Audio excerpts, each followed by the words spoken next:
राधा वल्लभ श्री हरिवंश। आज गुरुदेव ने सुबह से ही भाव दिया था कि आज उनके पास रहना है। आज कुछ आप सबको बताना चाहती हूँ। आज तक मैं कभी नहीं ये चाहती थी कि मेरा आंतरिक भाव ये रहता था कि हम लोग जब गुरुदेव के पास जाते हैं रात्रि दर्शन, तो हम सब की वजह से गुरुदेव को बहुत कष्ट होता है। हम अपने स्वार्थ के लिए जाते हैं। पर आज मैं आप सबसे कहूँगी कि ये वो समय है, आप सबको जाना चाहिए। कुछ भी करके एक बार जिन्होंने महाराज जी के दर्शन नहीं करे उन्हें जाना चाहिए, क्योंकि आज फिर से धरती पर वही समय आ चुका है जब भगवान कृष्ण स्वयं आए थे धरती पे। कभी कभी मुझे आज भी याद है, मैं मन ही मन कभी सोचती होती थी कि जब स्वयं भगवान कृष्ण धरती पे आए होंगे, जिन लोगों ने उनके दर्शन करे होंगे वो कितने सौभाग्यशाली थे। जब भक्त कबीर आए थे, जब तुलसीदास जी आए थे, जब हमारे भाई जी थे, जिन जिन लोगों ने प्रगट में उनके दर्शन किए और ये जानते हुए कि ये भगवान है, वो सब कितने सौभाग्यशाली थे। आज फिर से वही समय इस धरती पे फिर से आ गया है। कल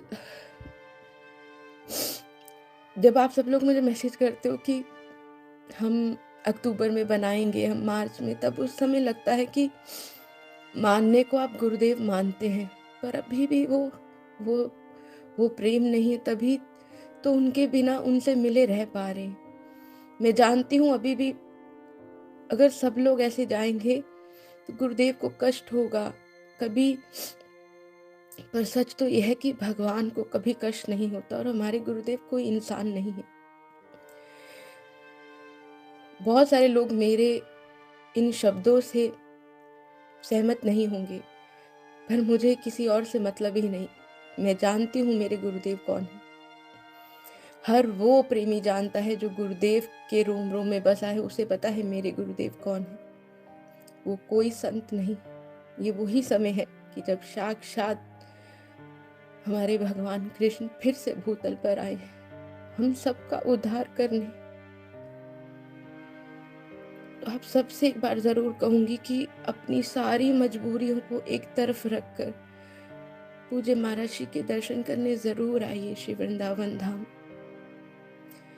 हमारे घर की मजबूरियां, हमारे एक्सक्यूजेस ना कभी खत्म हुए हैं ना होंगे। गुरुदेव के दूर से भी एक झलक मिल जाएगी आप, क्योंकि गुरुदेव तो सत्य यह है कि वो सबको देखते हैं, सबको। इसका 1000 बार आप, क्योंकि हम बुद्धि चलाते हैं ना, तो गुरुदेव ने 1000 बार इसका प्रमाण दिया है। कोई किसी कोने में भी दर्शन करने आया था ना, और अगर वो कांतिक दर्शन में चला गया तो गुरुदेव बोल देते तुम वहां खड़े थे। ये हमें लगता है कि उन्होंने हमें देखा नहीं, हमें लगता है, पर उन्हें एक एक का पता होता है कि कौन किस कोने में खड़ा है, कहाँ से आया है। पर हमारे पास वो नेत्र और बुद्धि नहीं होती, तो हमें लगता है कि उन्होंने हमें देखा नहीं। तो इसलिए जब भी मौका मिले, इस चीज को लेके घर में लड़ाई नहीं करनी। अगर लड़ाई की बजाय मिन्नतें करनी पड़े कि आप जो बोलेंगे मैं वो करूंगी, बस एक बार गुरुदेव श्री के दर्शन करा दीजिए तो परिवार वाले भी मान जाएंगे।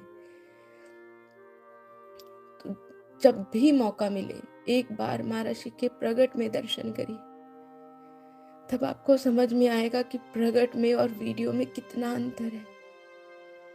प्रगट में ऐसा अनंत अखंड तेज है, तभी तो जो उन्हें एक बार देखता है वो पागल हो जाता है, उन्हें उनके सिवा कुछ दिखता ही नहीं। और ऐसा तेज एकमात्र हमारे भगवान कृष्ण में था। आज भी उस मुरली वाले को जो एक बार निहार लेता है, सोचिए हमारे बांके बिहारी लाल को, हमारी नजरों में तो वो एक श्री विग्रह है ना, फिर भी हम उन्हें देखकर कैसे पागल हो जाते हैं। प्रगट में तो देखने की सामर्थ्य ही नहीं है ना इन नेत्रों में। हमारे राधा वल्लभ लाल जी को एक बार जो निहारता है बस उन्हीं का हो जाता है। आज सच में हमारे राधा वल्लभ लाल जी प्रगट में हमें गुरुदेव के रूप में दर्शन देने आए हैं। आप सब जरूर जाइएगा, चाहे दूर से ही निहार लीजिए। वहां जाके बुद्धि मत चलाइएगा कि हमें गुरुदेव के दर्शन नहीं हुए। सच तो ये है, उन्हें गुरुदेव के वहां दर्शन नहीं होते जो दिमाग चलाते हैं। जो सिर्फ गुरुदेव से मिलने जाएंगे ना, इस बार सिर्फ गुरुदेव से, हर एक को दर्शन होंगे। पर हमें तो ये चाहिए होता है कि हमें कांतिवात लाभ का टोकन मिले, हम अंदर बैठे, हम ये दर्शन का मतलब तो ये होता है कि प्रगट में अपने भगवान की एक झलक भी मिल जाए तो जीवन धन्य हो गया। सिर्फ इतना ही चाहिए। पता नहीं क्यों स्वामी जी ने कल से एक ही भाव दे रहे कि मैं सब सखियों को बोलूं कि जो प्रगट में अब तक नहीं कहीं, वो एक बार गुरु महाराज जी के दर्शन जरूर करने जाएं।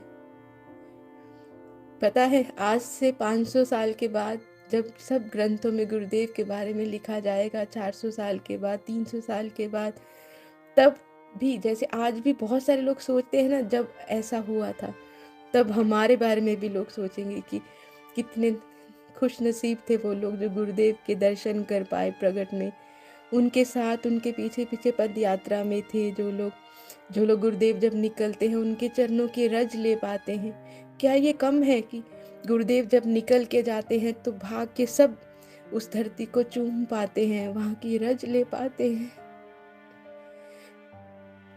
हो सकता है मेरी इस चीज से कोई सहमत ना हो, पर गुरुदेव, ये मेरा और मेरे गुरुदेव का है, और हर उसका है जो मेरे गुरुदेव को अपने तन मन से गुरु मान चुके हैं। कितनी बार समझाया है कि दीक्षा देनी ना देनी वो गुरुदेव तय करते हैं। हमारा काम है हमारे महाराज जी को अपना गुरु मानना और हर पल उनके वचनों पे चलना, हर पल उनके शब्दों को पकड़ना, हर पल गुरुदेव को खूब राधा वल्लभ श्री हरि वंश नाम सुनाना। जो गुरुदेव ने बोला है, अगर सिर्फ उन वचनों को हम पकड़ लें तो गुरुदेव ही आएंगे हमें अंत समय में निकुंज ले जाने के लिए। सारे नियम तोड़ देंगे, सारे व्यवस्थाएं तोड़ कर लेने आएंगे हम। एक बार बस गुरुदेव पे भरोसा करके देखिए कि हमारे गुरुदेव आएंगे हमें लेने। पता नहीं आज क्यों गुरुदेव ने अपने चरणों की सेवा स्वीकार नहीं की, क्योंकि शायद गुरुदेव ही चाहते हैं। जहाँ तो कोई ना कोई सखी बहुत तड़प रही है गुरुदेव के लिए, और ये मैसेज शायद उसके लिए है, क्योंकि गुरुदेव ही हर एक बात इस मुख से बोलते हैं, शायद उसको बल देने के लिए कि अब मुझसे मिलने आ, ये एक्सक्यूजेस मत दे। राधा वल्लभ श्री हरिवंश।